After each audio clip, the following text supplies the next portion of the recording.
मुली, चला ज्ञानेश्वरीच्या सहवासात. ज्ञानेश्वरी अध्याय 7 मधील 119 ते 126 ओव्यांच्या सहवासात आपण जाऊया. ज्ञानोबाराय ज्ञानी भक्ताचं, त्या अवस्थेचं संपूर्ण वर्णन आपल्या समोर उभं करतायत. त्या ज्ञानी अवस्थेमध्ये भक्त आणि भगवंताचा जो व्यवहार घडतो तो कशा स्वरूपाचा असतो, त्याचं ते व्यापक स्वरूप शब्दांच्या साह्याने आपल्या समोर प्रकट करतायत. ज्ञानोबाराय म्हणतात, म्हणोनी आपुलाल्या हिताचे नि लोभे, मज आवडे तोही भक्त झोंबे, परी मीची करी वालभे, ऐसा ज्ञानिया ऐकू. आपल्याला भक्तीचे 4 प्रकार सांगितले. त्या 4 प्रकारांमध्ये वर बघता भेदभाव आहे, फरक आहे, त्याच्या मागचा हेतू भावना वेगवेगळी आहे, परंतु त्यामध्ये भक्ती आहे. आणि म्हणूनच भगवंत म्हणतात की केवळ स्वतःच्या कल्याणाकरता, स्वतःसाठी म्हणून जो माझी उपासना आणि भक्ती करतो तोही भक्तच आहे, त्याचेही माझ्यावर प्रेमच आहे. परंतु माझं प्रेम ज्ञानी भक्तावर आहे. ज्ञानी भक्ताच्या बाबतीत परमेश्वराला विशेष आस्था आहे. परी मीची करी वालभे, ऐसा ज्ञानी ऐकू. अर्थात भगवंत इथे इतर भक्तीचा जो प्रकार आहे त्याला ही मान्यता देतात, तेही त्यांना आवडतं, माझं आवडे. परंतु विशेष ज्ञानी भक्त आहे हेही आवर्जून सांगतात. या ज्ञानी भक्ताच्या बरोबर भगवंताचा जो प्रेमाचा व्यवहार चालतो, भक्त आणि भगवंतामध्ये, भगवंत आणि भक्तामध्ये, तो कसा, त्याचं वर्णन आता सुंदर रीतीने ज्ञानोबाराय करतात. पाहे पाम दुभते या चिया आशा, जगची धेनुसी करिता आहे फांसा, परी दोरे विण कैसा वत्साचा बळी. अहो, जगामध्ये जो गोमातेवर, गायीवरती आपली मालकी सांगत असतो, त्यांनी ती मालकी दर्शविताना त्या गायीच्या गळ्यामध्ये तो दोरी बांधतो आणि ती दोरी ज्याच्या हातात, त्या गायीचा तो मालक. आणि जणू काही त्या हक्काने ती गाय जे दूध देते त्याच्यावर त्याचाच हक्क प्रथम. परंतु गाय आणि तिचं बछड, तिचं वासरू, तिचं बाळ, त्या दोघांमध्ये या दोरीची आवश्यकता नसते. काय गंमत आहे बघा.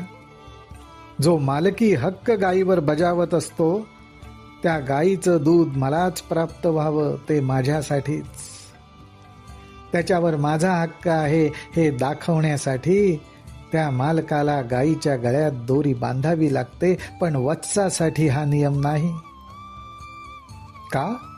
का जे तनु मनु प्राणे, ते आणिक काहींची नेणे, देखे तया ते म्हणे, हे मायची की माझी.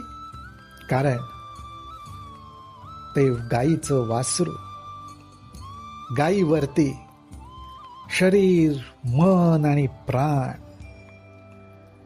ह्या तिन्हीच्या साह्याने ते वासरू फक्त गायीचंच स्मरण करत असतं आणि त्यामुळे त्या गायी वाचून ते कोणालाच जाणत नाही. त्या गायीला, अर्थात आपल्या आईला पाहिल्याबरोबर ते वासरू माझी माय, हे मायची की माझी, असाच आंबरडा फोडतं.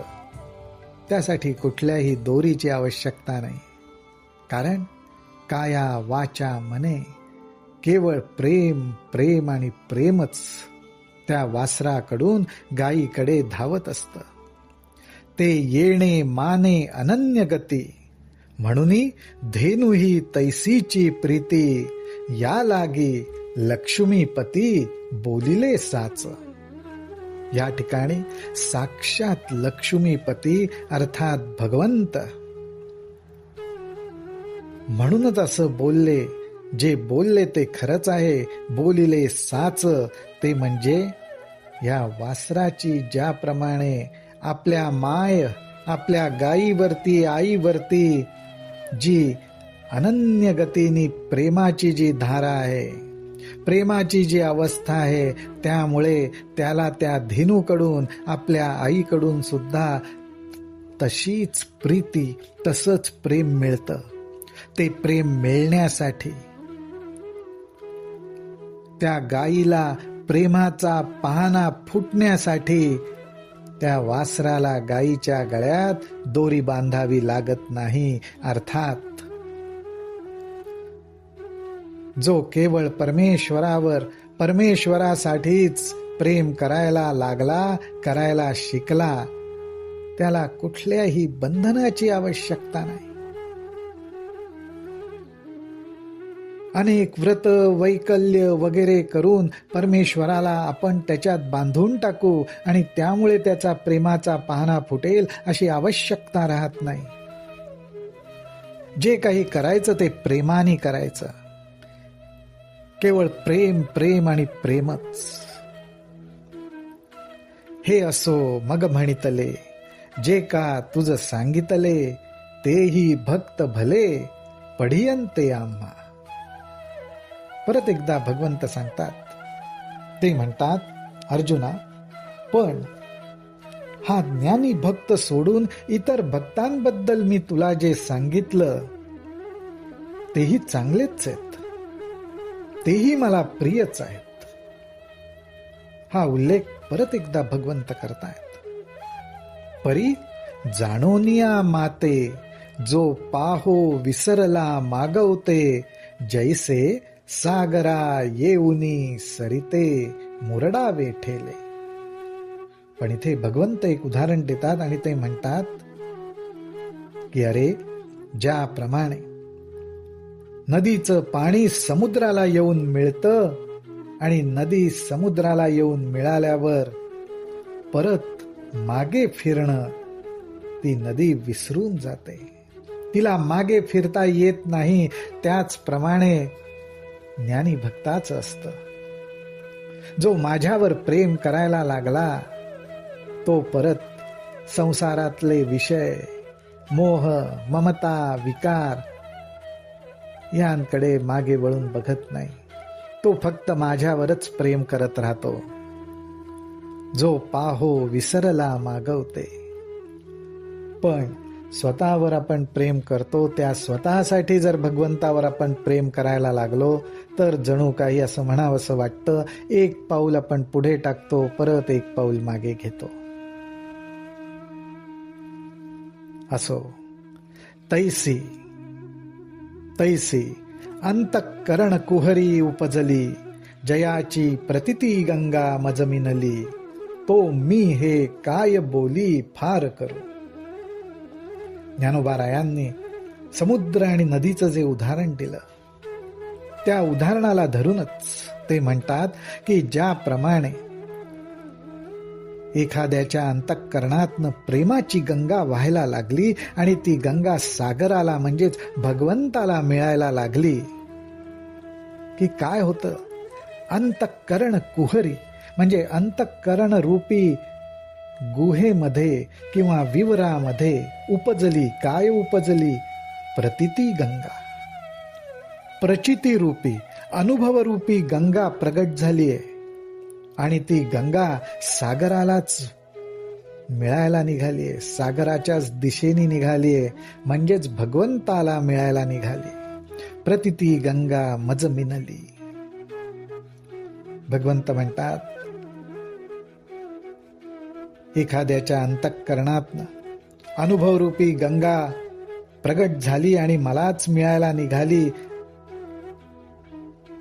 ती मीच होते. तो साधक, तो भक्त मीच होतो, हे शब्दांनी का सांगायला पाहिजे? तो मी हे काय बोली फार करू, हे काय बोलून दाखवायला पाहिजे? एरवी ज्ञानिया जो म्हणिजे, तो चैतन्यची केवळ माझे, हे न म्हणावे परी काय किजे, न बोलणे बोलो. ज्ञानी भक्तीचा जो प्रकार आहे, त्या प्रकाराचं वैशिष्ट्य भगवंत सांगतायत. ते म्हणतात, एरवी ज्ञानी आजो म्हणिजे. खरं पाहायला गेलं तर मी ज्ञानिया म्हणजे ज्ञानी भक्त ज्याला म्हणतोय, तो ज्ञानी भक्त दुसरं तिसरं कोणी नाही, तर केवळ माझं चैतन्य आहे.